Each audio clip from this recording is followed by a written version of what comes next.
ny mofinaina isan'andro atolotry ny mpitandrina rakotina valina maoly. Famiraba antsika riavako malala hatratrity alarobia fa 7 ny volana aogositra ity. Ny voalahatra ho mofonaina antsika anio riavako dia ny salamo fa 7 salamo fa 7 andiny voalohany ka hatramin'ny andiny fahaenina. Amin'ny anaran'i Jesosy. Mamindrafo amiko Andriamanitro, mamindrafo amiko fa ianao no ialofan'ny fanahiko. Eny, ao amin'ny aliky ny elatrao no ialofako mandra-pahalasan'ny loza. Hitaraina amin'Andriamanitra avy indrindra dia amin'Andriamanitra izay mahatanteraka ho aho. Haniraka avy any an-danitra izy ka hamonjy ahy. Raha miteny ratsy izay misafoaka manenjika ahy. Eny Andriamanitra niraka ny famindrampony sy ny fahamarinany. Ny fanahiko teo eo afovoan'ny liona. Handreo amin'ny masika dia eo amin'ny zanak'olombelona. Lefina sy zana-tsipika ny nifiny ary sabatra maranitra ny lelany. Misandratany ambony lanitra ianao Andriamanitra, aoka ambony tany rehetra ny voninahitra. Efa namelam-pandrika rato haningotra ny diako izy, ary nampitanondrika ny fanahiko, ny ady lavaka teo amin'ny loka izy kanjo, ny tenina ny an'ny latsaka tao anatiny. Ray masonao manohasinana ny fahamarinana, ny teninao ny fahamarinana. Amen. Fangatahana, famindrampo, fangatahana, famonjena, fitarainana amin'Andriamanitra nataony Davida ity izay eo ampelantanantsika ity riavana. Fony tany ampanosirana i Davida, hitantsika ao amin'ny bokin'ny Samuela voalohany zany. Tany ampanosirana Davida no nanao ity salamo izay voalahatra ho mofinainantsika ity. Fitarainana amin'Andriamanitra noho ny fanenjehana mafy nataony Saoly. Ary amin'ny Samuela voalohany 4:20 na nanomboka tao amin'ny 7:20 dia nanenjika amin'ny Davida i Saoly. Tao amin'ny efitra anankiray tao maona, efa tena azo lazaina hoe efa velam-pandrika, efa tokony ho tratran'ny Saoly teo mihitsy Davida. Tao maona no nandao ny lapany zany Saoly, maromaro koa nandao ny toeram-ponenany, dia nandeha nanenjika any Davida tany maona. Ary dia tany maona izy nefa no tenenan'ny olona, Saoly zany manao hoe miverena aingana ianao fa ianao manenjika any Davida, ny Filistina manafika ny tanàna fa miverena aingana ianao, miatrika ny fahavalo dia ny Filistina, fa tsy mainka any Davida fa ao aoriana azo enjehina ihany Davida. Dia niveriny Saoly niady tamin'ny Filistina, tao aoriana niady tamin'ny Filistina dia lasa ndray izy miverina nanenjika any Davida tany amin'ny efitra maona, ary tany tonga tamin'ny ilany amin'ny tsoina hoe efitrenjedy iny izy. Dia teny an-dalana izy no ilay-panenjehana ny Davida zany, dia tonga tamin'ny toerana anankiray, Samuela voalohany 4:20. Davida amin'ny fotoana io mihery ao anatin'ny zohy, anankiray, Davida sy ny namany. Saoly kosa mandalo ilay zohy misy any Davida. Dia hoy ny filazan'ny Samuela voalohany 4:20 azy hoe dia lasa Saoly niavela tao amin'ilay zohy. Ary andininy fahaefatra amin'ny Samuela voalohany 4:20, ary tonga tao amin'ny valan'ondro tamoan-dalana izay nisy zohy izy ka niditra tao Saoly mba hiavela. Davida zany tao amin'ilay zohy dia nanao ity vavaka ity, hoy ny mpanao salamo. Nanao ity vavaka izay hitantsika ity ao anatin'ny mofinaina izay voalahatra ho antsika teo, ny salamo fa 7:50, salamo nangataka ny famindrampon'Andriamanitra. Davida zany mitaraina hoe Andriamanitra mamindrafo amiko, ianao no ialofako, ianao no aliko, eo ambany elatra aho any miaraka. Hitaraina aminao Andriamanitra, mamonjea. Zany hoe Davida zany dia nitalao famindrampo tamin'Andriamanitra, famonjena tamin'Andriamanitra miaraka amin'ny vahoaka miaro azy, miaraka amin'ny olom-bitsy izay miaro azy, izay niandamy taminy ao amin'ilay efitra akaiky ny Enjedy. Saoly kosa nandalo lay lay toerana zay ny hereny davida dia hoy ny filazany amin'ny fotoana zay ivavahany davida io na mandritry ny fotoana zay hereny davida ka nitarainany tamin'andriamanitra famonjena sy famindrampo io tonga koa Saoly niavela tao amin'ny lay zony izy any davida le teny hoe niavela le teny hoe iavela iny somary te malagasy efa tranainy any efa azo lazaina hoe very lay vombolana efa tsy fampiasantsika tsony nefa tena vombolana zay tokony ho fantatritsika malagasy tsara miteny hoe miavela de mivoaka no heviny miteny hoe miavela de mivoaka no heviny zany hoe manao mivoaka tahaky ny fitenitsika andavanandro hoe mandeha mamonjy toeram-pivoahana zay dika ny teny hoe miavela tena malagasy madio mihitsy dia Saoly zany teny am-pandehanana de namonjy zo izy fa tady toeram-pivoahana de niditra tao amin'ilay izy zo zay ny dia teny hoe miavela ary tsy eo ihany fa tamin'ny mofinaina omaly mpanjaka voalohany toko 7 dia nampiasain'ny Eli koa io teny io nampiasain'ny Eli koa io teny io tamin'ny bala hoy izy amin'ny 7:20 miantso mafy anareo ny Andriamanitra reo fa Andriamanitra angamba izy matsy am'bala io zany angamba sondrin-dresaka izy na miavela zany hoe esiten'ny Eli zany iny hoe sao de miavela koa ny Andriamanitra reo matsy am'bala sao de mamonjy toeram-pivoahana izy ka tsy maheno ny vavaka ataonareo sanatria zay moa zany lay tenin'ny Eli esiten'ny Eli tamin'ireo bala hoe sao de miavela ny Andriamanitra reo le teny hoe miavela zany dia zay mamonjy toeram-pivoahana tsy tena mivoaka mihitsy dia lasa zany i Saoly niditra tao amin'ilay toerana zay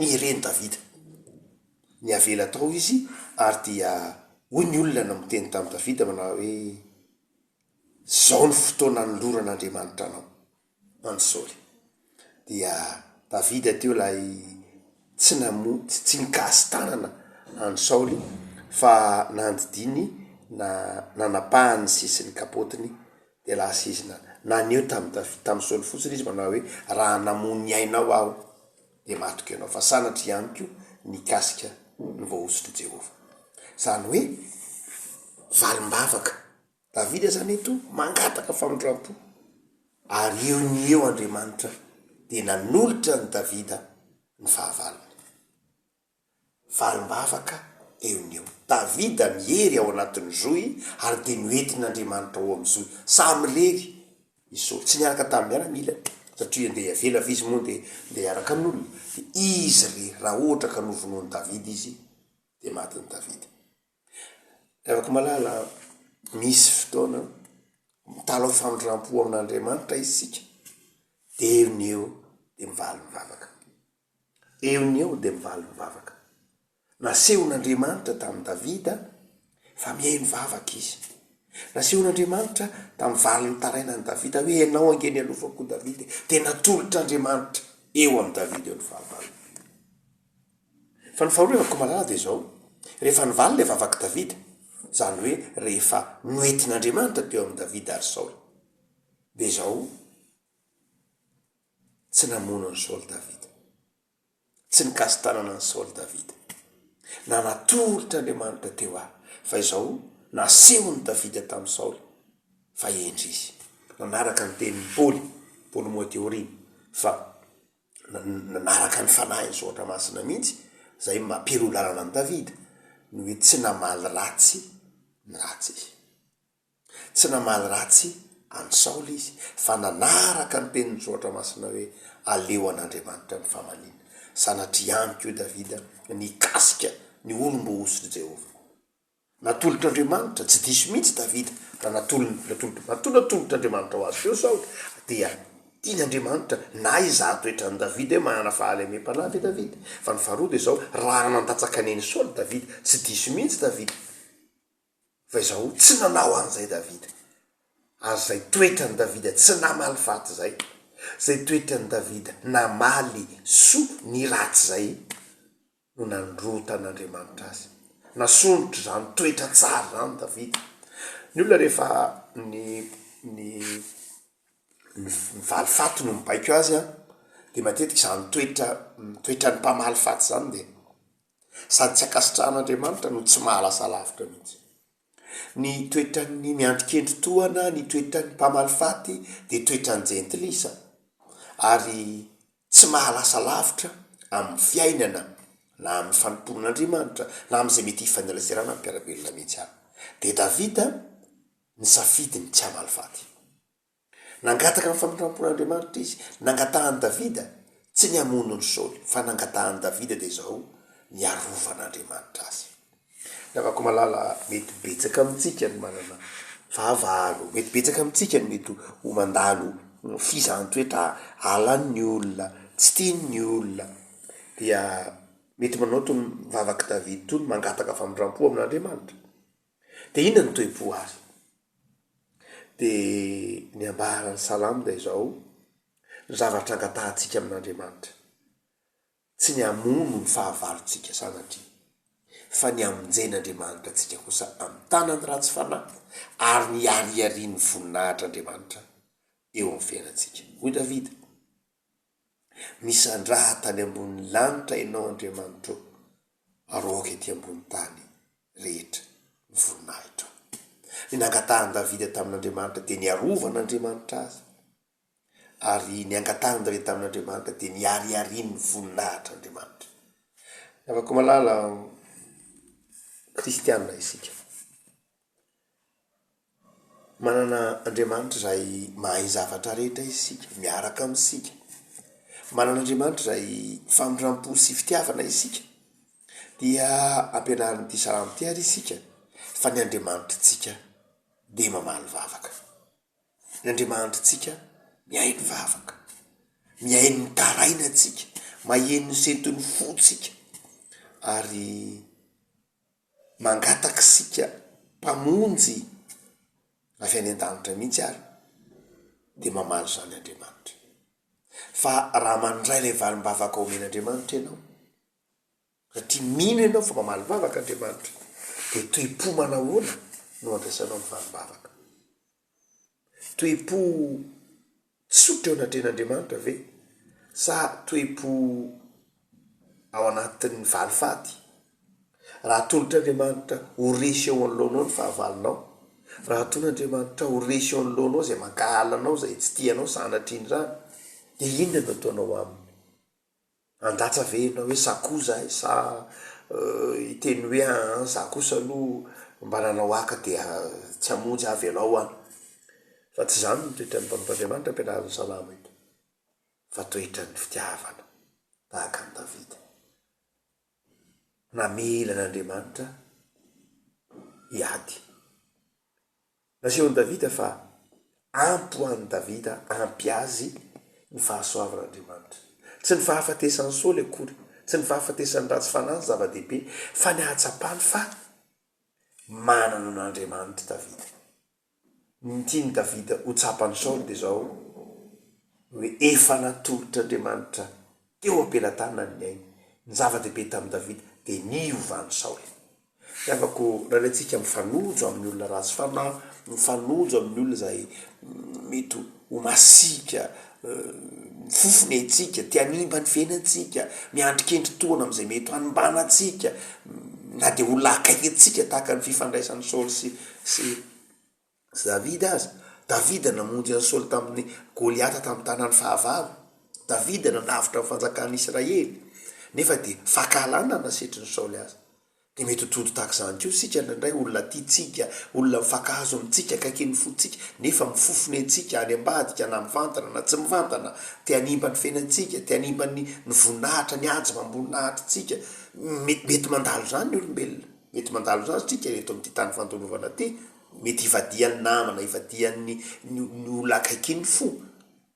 Dia Davida tao anatiny zany zavatra rehetra zany, de niantehitra tamin'Andriamanitra izy. Ary rehefa niantehitra tamin'Andriamanitra izy, natolotr'Andriamanitra teo anatrehany fahavalo. Na mainka an'i Davida tsy ny apotika an'i Saoly, tsy ny amono an'i Saoly, fa na mainka an'i Davida ny ibebahany Saoly, ny iovany Saoly, ny alany amin'ny lalany ratsy. Afako malala ny kristianina raha tojo ny fahavalo de ny mahamaika, tsy ny hoe ny ahafaty ny apotika azy, zany sy mba zany fofonao ny aiko za nataonao zao rehetra eo zany dia zaraka renao potika satroka anao potika ndrara mety ozon'ny kristianina mihitsy rehefa kristianina paoly nazava hoe tandremo aza manozina fa misaoran'andriamanitra ny zavatra rehetra de davida maneho zay toetra izay ny lolarana ny fiavahana kristianina izy hoe aza manozina aza mamaly ratsy ny ratsy tiavina de ny fahavalo aza raha ohatra ka manisy manao soa ny fahavalonao anao de toy ny manambatra vainafo eo amin'ny lohany avako malala eto de izao mamaka atsika biny de ny famonjena ny olona tsy ny fanirahana ny olona any amin'ny elo akory ny mamaka atsika hoe engany tsy voavela ny eloko iny zay mahatonga atsika mivavaka manao hoe mamelà ny elokay fa zahay efa namela ny eloko ny namanay kristianina de mahay mamela ny eloko ny namana mangataka famindram-po isika mba hiarovan'andriamanitra ny atsika mba hiariariany voninahitr'andriamanitra eo amin'ny fiainantsika mba hitahin'andriamanitra atsika amin'ny fahavalontsika fa izao tsy mivavaka ko sika mba hanapotika ny fiainan'ny hafa tsy toetra kristianina zany hoe apiteo ny vavy piteo ny tokatranondrana piteo ny fiainan-drana piteo ny voninany piteo ny asa tsy mivavaka ny kristianina zany mivavaka ny kristianina de fangatahana ny fanehona ny vonimahitr''andriamanitra eo amin'ny fiainantsika fa ny ratsy fanahy na tsy mikasitana anazy angenao ratsy fanahy iny any mivaly eny any ny ataony na tsy mikasitana anazy azy anao davida ke tsy mikasitana ana saoly fa nefarany saoly sy mba ihany dika zany avelao ny ady an'andriamanitra fa na tsy mikasitana na fahavalonao anao na tsy maninona azy anao de zao avelao an'andriamanitra ny fahamalina fa izao nefarany ratsy fanahy ratsy mibebaka izy dia tahaka ny nefarany saoly any zavatra roa zany no ampianarin'ny ty salama fa vito amin'ny 50 ty de ny finoatsika fa andriamanitra mamaly vavaka atsika ary mamindra fo ka miaino atsika amin'ny tonokony fotsika mamaly vavaka andriamanitra ary manolotra atsika zany valim-bavaka zany izy fa ny faharoa de izao ny tokony hananatsika fahalemem-panahy eo anatrehan'izay rehetra mety ho makala atsika famelantsika ny ady ho an'andriamanitra hivavaka sika tompo misaotra anao zahay fa andriamanitra mamindra fo ianao talao aminao zahay de mihaino vavaka ianao mangataka famindram-po sy fiarovana aminao zahay de enonao ao anatin'ny fahoritsaina sy ny tebiteby zahay de atrehinao amin'ny famindram-ponao tompo misaotra anao zahay fa andriamanitra fitiavana ianao de mivavaka zay tompo ampaherezo izahay feno fifaliany zay ary ataovy manana fo matoky amin'ny fanarahana anao jereo amin'ny indra fonao ny asanay ny fanoloran-tenanay arovy reny misandrateny ambony lanitra ianao tompo de aoka hoe ty amin'ny tany rehetra ny voninahitrao de ataovy mahatratra ny fiainanay ny voninahitrao ka na inona sedrainay na inona lalovanay de andriamanitra azy anterana ianao mangay aizy rehetra mankahalanay minatra sy mangay aizy rehetra mifofony ainay satria andriamanitra fitiavana ianao aza velanao hitoeran'ny fankahalana ny fonay aza velanao hitoerany tsy fitiavana ny fonay fa oka hitoeran'ny famindram-potahaka anao andriamanitra mpamindra fo ny fonay de taio ny tokantranonay tompo taio ny asanay jereo ny firenenay jereo ny taranaky ny firenenay mio fo matoky anao andriamanitra mio fahendrena ary asondroty ny taranakay arovy amin'ny asan'izao tontolo zao jereo ny fiangonanay jereo reo fianakavianay tompo omeo fo ty fihavanana omeo fo mahay mifamela omeo fo mahay mifandefitra indrindraindrindra omeo fo matoky ny famindram-ponao andriamanitra de mametraka ny fiainanay tsiray avy eo ampelantaranao zahay i Jesosy Kristy mpamonjy anay amen.